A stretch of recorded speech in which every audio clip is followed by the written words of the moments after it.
द्रविड़ समाज के लिए मेजर ध्यानचंद जी की जयंती है। मुझे लगता है कि ध्यानचंद जी का नाम सभी लोग जानते हैं, खूब जानते हैं। जहां शनिवार को इंडिया गठबंधन बिहार में जोरदार शक्ति प्रदर्शन कर रहा था, अखिलेश, राहुल, तेजस्वी की तिकड़ी विपक्ष की ताकत दिखा रही थी।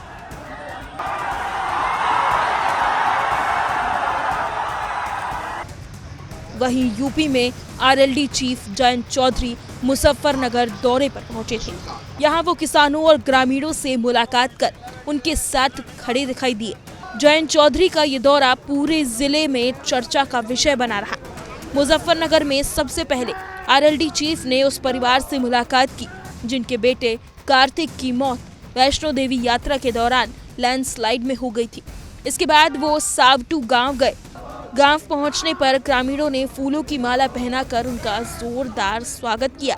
इस मौके पर उन्होंने खेल स्टेडियम के निर्माण कार्य का लोकार्पण भी किया।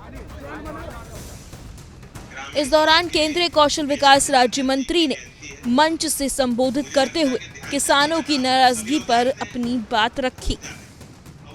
नजर है, मुजफ्फरनगर के खेत खलियान में नजर है। यहाँ के किसानी करने वाले, मजदूरी करने वाले हमारे मेहनत कश किसान और मजदूर पे नजर है। और यही लोकदल का एजेंडा है, यही लोकदल का मतदाता, ये लोकदल का वोटर। तो जयंत चौधरी ने इशारों में किसानों की स्थिति पर चिंता जाहिर करते हुए साफ कहा कि किसानों और मजदूरी करने वालों पर उनकी नजर है।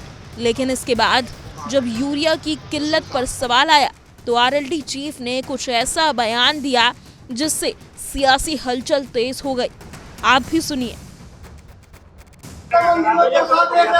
इशारा कर दिया, इससे ज्यादा मेरी बंदिश है, मैं नहीं कह सकता। सुना आपने, जयंत चौधरी का कहना है कि कुछ बंदिशें हैं, इससे ज्यादा वो कुछ नहीं कह सकते। हालांकि उन्होंने दो टूक ये कहा कि वो जो कुछ है किसानों के लिए ही है और उन्हीं के हक में ही फैसला लेंगे। मैं जो कुछ हूँ आपके लिए हूँ, सीधी दो टूक बात कह रहा हूँ। जब आप कह दोगे जैसा आपको लगेगा वैसा ही निर्णय। अब आरएलडी मुखिया ने बंदिशों वाला बयान क्यों दिया, ये सवाल सबसे बड़ा है। अब देखना यह है कि इस पर विपक्ष या फिर बीजेपी की तरफ से क्या रिएक्शन सामने आता है। फिलहाल तो सियासी गलियारों में जयंत चौधरी के बयान की खूब चर्चा हो रही है।